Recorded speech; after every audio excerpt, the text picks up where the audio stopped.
Quand on voit ces images, on comprend bien ce que veut dire l'expression « s'entendre comme chat et chien ». Se chamailler, se disputer. C'est vrai qu'à l'état sauvage et hors domestication, chat et chat sont opposés. Les explications de nos spécialistes en comportement animal. Dans la nature, un chien qui rencontre un chat, s'ils ne se connaissent pas, il y a de grandes chances que le chien poursuive le chat. Dans la réalité de leur vie sauvage, ces bêtes-là ne sont pas dans le même habitat, pour l'une une proie, pour l'autre un prédateur. Les deux sont des prédateurs. Mais voilà, c'est l'homme qui a réuni chat et chien sous le même toit. Ce sont nos animaux domestiques préférés. Dans de nombreuses maisons, on compte un chien et un chat. Alors, comment faire pour que la cohabitation se passe bien? Tu laisses Macaron tranquille, allez. Tu laisses Macaron tranquille, Touffu. Dans la maison de Virginie, l'ambiance entre chien et chat n'est pas toujours facile. C'est notre premier chien, donc avant on n'avait qu'un chat. Un chat empereur qui fait un petit peu ce qu'il veut et qui menait un petit peu la maison à la baguette. Et Touffu, c'est un chien qui est jeune et qui veut jouer. Donc il veut jouer avec ce qu'il pense être son copain. Depuis l'arrivée au printemps de Touffu, ce canet corso de 7 mois, l'ambiance est un peu plus compliquée à la maison avec Macaron, ce chat de gouttière dans la famille depuis 7 ans. Tu laisses Macaron tranquille. Voilà, comme ça Macaron il mange et toi tu manges là. Alors, pour que tout se passe bien à la maison, Virginie a fait appel à Sandrine Nataf. Elle est comportementaliste spécialisée dans les chats et les chiens. Aujourd'hui, nouveaux exercices pour Touffu qui veut absolument jouer avec Macaron qui lui ne veut pas. Le chat, on va le mettre au sol puisque quand il est en hauteur, tout se passe très bien. Mais par contre, quand il est au sol, c'est beaucoup plus compliqué. Le but de cet exercice pour Touffu est de rester calme quand le chat est au sol et ne pas essayer de lui courir après. Tu le laisses ou tu vas dehors tout seul? Tu veux être puni tout seul? Ah bon? Il est remonté Macaron. Quand le chat râle, c'est qu'il sait lire les intentions du chien, même à distance. Ah oui, d'accord. Donc en gros, il est déjà en train de dire... Fous-moi la paix. Ouais, parce qu'il sait. Hein, d'accord. Donc toujours faire confiance à Macaron. Hein. C'est toujours lui qui a raison. On demande plus au chien parce qu'il vit en meute à l'état sauvage, à l'écoute de sa hiérarchie et donc plus facilement domptable que le chat, lui, plus indépendant. Le deuxième exercice est encore plus frustrant pour Touffu. Il doit rester stoïque pendant que Virginie câline Macaron. Voilà, tu le laisses, c'est toujours pareil, tu le laisses. Et tu acceptes. Voilà, super, je sais, il faut partager. C'est dur, hein, le partage. Mais on partage. Le fait que Virginie prenne le chat dans les bras, ça peut être compliqué à gérer pour le chien qui finalement veut s'accaparer Virginie, veut participer et puis éventuellement dire au chat « pousse-toi ». Donc il faut aussi apprendre au chien à gérer cette frustration et ce partage. Touffu progresse, il est désormais beaucoup plus calme devant le chat. S'il veut y aller plus calme et faire un nez à nez, c'est-à-dire en mode je suis pote avec le chat, ben effectivement, mais pas en lui courant après. Regarde, si t'es pas calme, est-ce que vraiment tu vois qu'il veut que tu approches? Non, il te dit que c'est pas possible.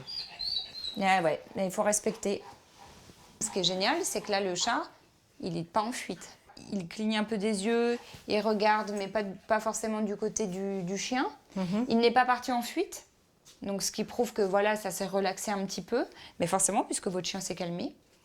Et puis, ce que j'ai beaucoup aimé aussi chez votre chien, c'est qu'il m'a fait voir la porte-fenêtre en me disant sinon, je veux bien sortir. On va laisser sortir Macaron pour aller vivre sa vie de chat. Ensuite, j'enlèverai la longe à votre chien pour que là aussi, il aille se détendre un petit peu. Très bien. Je te détache. Journée d'exercice réussie pour Touffu et aussi Macaron. Je pense qu'à terme, on va pouvoir lâcher un peu en vigilance et pouvoir être un petit peu plus serein quand ils sont tous les deux dans la maison. Pour faciliter les premières rencontres avec un nouveau venu, préférez un animal qui connaît déjà l'autre espèce. Pour un chat, des chiens qui soient habitués au chat, qui soient calmes. Et puis pour des chiens, pareil. Des chats qui ne sont pas agressifs vis-à-vis des chiens, qui ont l'habitude de se déplacer convenablement devant des chiens et qui n'en ont pas peur, mais qui savent aussi se mettre en sécurité au besoin. Notre spécialiste analyse une vidéo que nous avons filmée.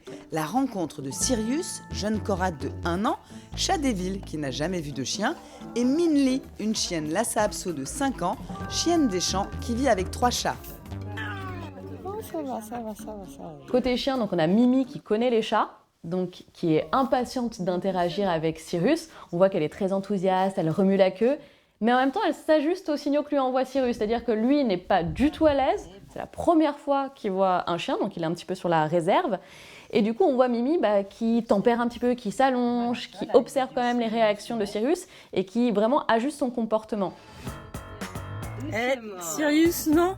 Sirius. Au moment où sa propriétaire dit Sirius non, alors je comprends le point de vue de sa propriétaire, c'est normal, c'est-à-dire qu'on n'a pas envie qu'elle attaque la petite chienne, mais en même temps, Sirius communique super bien. C'est-à-dire Mimi, elle a été très intrusive à ce moment-là, et donc Sirius, il n'a pas d'autre choix, il ne peut pas reculer davantage, donc il lui donne un petit coup de patte pour la faire reculer. Cette brève rencontre entre Sirius et Minli montre qu'avec un peu de patience et du temps, et surtout une intervention raisonnée des maîtres, on peut démentir le dicton. À un moment donné, on voit quand même Sirius qui est sur le dos. Alors ça ne signifie pas qu'il est détendu, hein. Simplement, il a bien compris que lorsqu'il s'immobilise, ça ne déclenche pas Mimi. Du coup, elle se désintéresse pendant quelques instants en tout cas. Et tout doucement, il se remet debout et il s'éloigne. Donc il a vraiment compris que les mouvements rapides pouvaient déclencher le chien. Et c'est très très très juste. Avec du travail et de la patience, chat et chien peuvent donc tout à fait s'entendre et devenir amis. On dit même que l'entente est plus facile quand ces deux animaux se rencontrent bébés.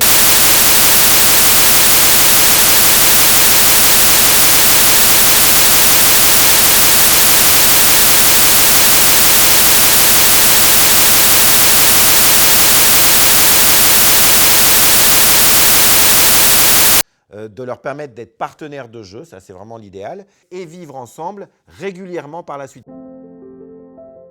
On voit aussi sur internet des histoires de chiennes qui adoptent des chatons et s'en occupent comme si elles étaient leur maman. Est-ce fréquent et comment expliquer ces comportements ? Ça on le trouve chez tous les mammifères, parce que quand la femelle qui est à la fin de sa gestation, eh bien, elle est bourrée d'hormones, à la fois d'hormones sexuelles et d'ocytocine. L'ocytocine, c'est l'hormone de l'amour et de l'attachement. Ces hormones ont une action puissante sur ses comportements. S'entendre comme chat et chien, cette expression est donc une idée reçue. Vous avez désormais les clés pour manœuvrer et faire en sorte que vos animaux domestiques soient les meilleurs amis du monde.